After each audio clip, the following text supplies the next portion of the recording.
हे कृष्ण करुणा सिंधु दीनबंधु जगत्पते गोपेश गोपिका कांत राधा कांत नमस्तुते। जो मां पश्यति सर्वत्र सर्वं च मयि पश्यति तस्य अहं न प्रणश्यामि स च मे न प्रणश्यति। जे मते सबुठारे देखे एवं सबुकिछि मोठारे देखे से केबे हेले मोठु हजि जाए नाही किंबा मो ताठारे हजि जाए नाही।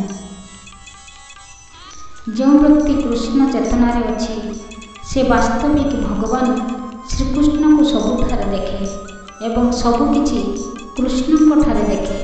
ए प्रकार व्यक्ति भूत प्रकृतिर विभिन्न प्रकाश को देखिपारे किंतु प्रत्येक स्थल से कृष्ण चेतना ही लाभ करे कारण से जानी थाए जे प्रत्येकटी कृष्णंकर शक्तिर प्रकाश। कृष्ण को छाड़ी किछि रही पारिबो नाही एवं श्रीकृष्ण ही समस्तंकर प्रभु। यह हेउछि कृष्ण चेतनार मूलनीति। कृष्ण चेतना कहिले कृष्ण प्रेम बुद्धि को बुझाए। यह भौतिक मुक्त अवस्था ठारू आहुरी ऊर्ध्वरे अवस्थित। ए अवस्था आत्मा अनुभूतिर बहु ऊर्ध्वरे।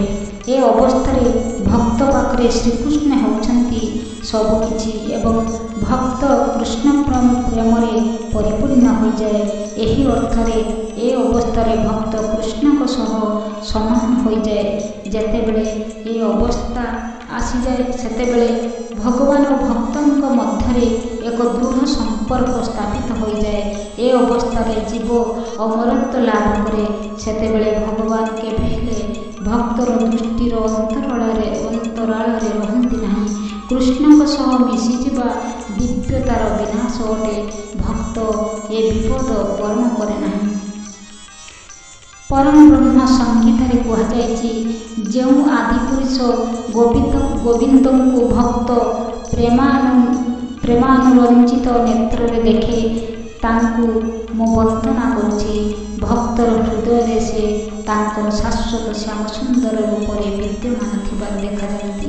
यही अवस्थारे भगवान श्रीकृष्ण केबे हेले भक्तर दृष्टिर अंतराल को जानती नहीं किंबा भक्त भगवानंकर दृष्टिर अंतराल को जाए नहीं। जो योगी भगवान को परमात्मा रूपरे हृदय ध्यान करुछि ता पक्षरे मध्य यह प्रযোज्य अटे।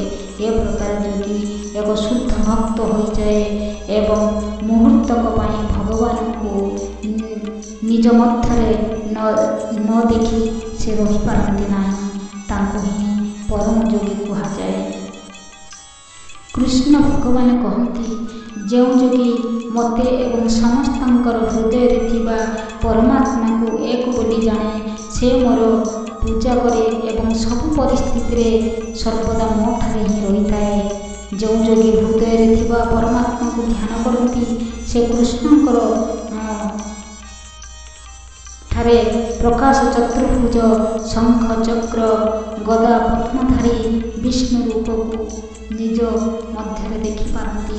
योगी यह जानिबा उचित जे विष्णु श्रीकृष्ण भिन्न नुहति। श्रीकृष्ण परमात्मा रूपरे प्रत्येक हृदय विद्यमान। पुनश्च असंख्य जीवों हृदय जो असंख्य परमात्मा विद्यमान अछंती सेमाने विभिन्न नुहति।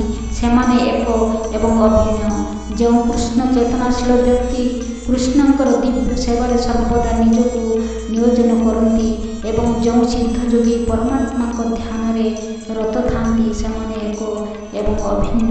एमानक मध्य कौनसी पार्थक्य नहीं। कृष्ण चेतनाशील व्यक्ति जदिओ भौतिक स्थिति रे थिला बेले विभिन्न प्रकार कर्म नियुक्ति होता है तथापि से सर्वदा कृष्ण ठारे ही थाए।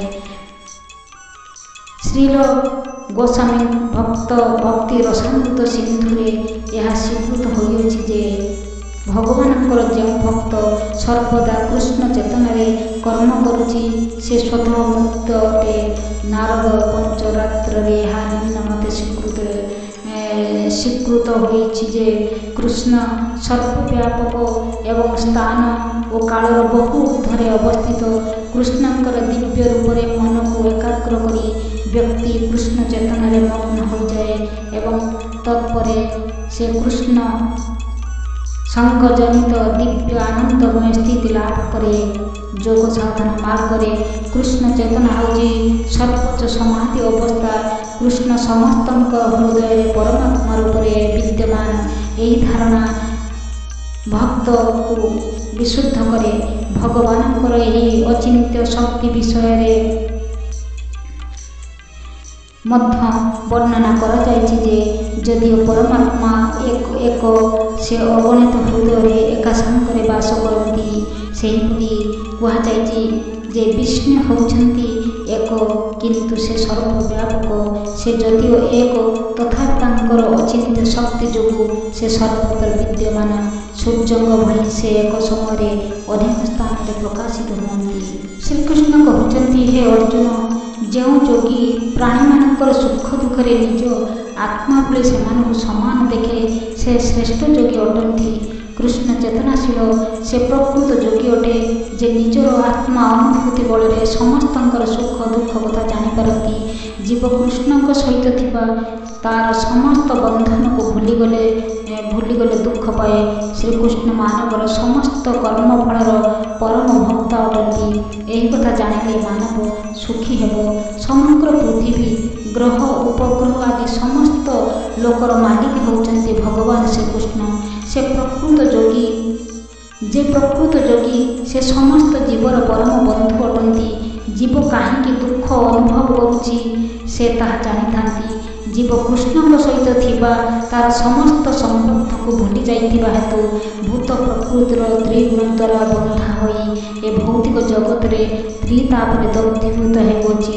ସେ କୃଷ୍ଣ ଚେତନାଶୀଳ ଯେ କୃଷ୍ଣ ଚେତନାଶୀଳ ସେ ସୁଖୀ, କାରଣ ସେ ସର୍ବତ୍ର କୃଷ୍ଣ ଉପଦେଶ ବାଣ୍ଟିବାକୁ ଚେଷ୍ଟା କରେ। ଯେ ପ୍ରକୃତ ଯୋଗୀ ସେ ଏହା ହିଁ କରନ୍ତି। କୃଷ୍ଣ ଚେତନାର ଗୁରୁତ୍ୱ ସେ ଉପଲବ୍ଧ କରିଥାନ୍ତି ଏବଂ ଏହାକୁ ପ୍ରଚାର କରିବା ନିମିତ୍ତ ସେ ଚେଷ୍ଟା କରନ୍ତି। ଯେଉଁ ଯୋଗୀ ଏହା କରନ୍ତି ସେ ଏ ପୃଥିବୀର ସର୍ବଶ୍ରେଷ୍ଠ ଲୋକହିତକାରୀ ଅଟନ୍ତି ଏବଂ ସେ ଭଗବାନଙ୍କର ଏକ ପ୍ରିୟ ଭକ୍ତ ବା ସେବକ ଅଟନ୍ତି। ଅନ୍ୟ କଥାରେ ଏହା ହିଁ କୁହାଯାଇପାରେ ଯେ ଭଗବାନଙ୍କର ଭକ୍ତ ଯେ ସର୍ବଦା ସମସ୍ତଙ୍କର ମଙ୍ଗଳ କାମନା କରନ୍ତି ଏବଂ ଏହିପରି ଭାବରେ ସେ ବାସ୍ତବରେ ପ୍ରତ୍ୟେକଙ୍କର ବନ୍ଧୁ ଅଟନ୍ତି। ସେ ହେଉଛନ୍ତି ସର୍ବୋତ୍ତମ ଯୋଗୀ, କାରଣ ସେ ନିଜର ବ୍ୟକ୍ତିଗତ ସୁଖ ସୁବିଧା ନିମିତ୍ତ ଯୋଗ ସିଦ୍ଧି କାମନା କରନ୍ତି ନାହିଁ। ସେ ଅନ୍ୟମାନଙ୍କର ଦୁଃଖ ଅପନୋଦନ ନିମିତ୍ତ ଚେଷ୍ଟା କରନ୍ତି। କୌଣସି ଜୀବ ପ୍ରତି ଈର୍ଷାନ୍ୱିତ ହୁଅନ୍ତି ନାହିଁ। ଭଗବାନଙ୍କର ଏକ ପ୍ରିୟ ଭକ୍ତ ଏବଂ ନିଜର ବ୍ୟକ୍ତିଗତ ସୁଖ ସୁବିଧା ଏବଂ ଉନ୍ନତି ନିମନ୍ତେ ଯୋଗ ସିଦ୍ଧ କାମନା କରୁଥିବା ଯୋଗୀ ମଧ୍ୟରେ ଏହା ହିଁ ହେଉଛି ପାର୍ଥକ୍ୟ। ଯେଉଁ ଯୋଗୀ ଭଲ ଭାବରେ ଧ୍ୟାନ କରିବା ନିମିତ୍ତ ଏକାନ୍ତ ସ୍ଥାନକୁ ଯାଆନ୍ତି ସେ ଭଗବାନଙ୍କର ଶୁଦ୍ଧ ଭକ୍ତଙ୍କ ଭଳି ଶ୍ରେଷ୍ଠ ଯୋଗୀ ନୁହନ୍ତି, କାରଣ ଭକ୍ତ ସମସ୍ତଙ୍କୁ କୃଷ୍ଣ ଚେତନାଶୀଳ କରାଇବା ପାଇଁ ତାଙ୍କର ଯଥାସାଧ୍ୟ ଚେଷ୍ଟା କରନ୍ତି। ଓମ୍ ନମଃ ଭଗବତେ ବାସୁଦେବାୟ। ଓମ୍ ନମଃ ଭଗବତେ ବାସୁଦେବାୟ।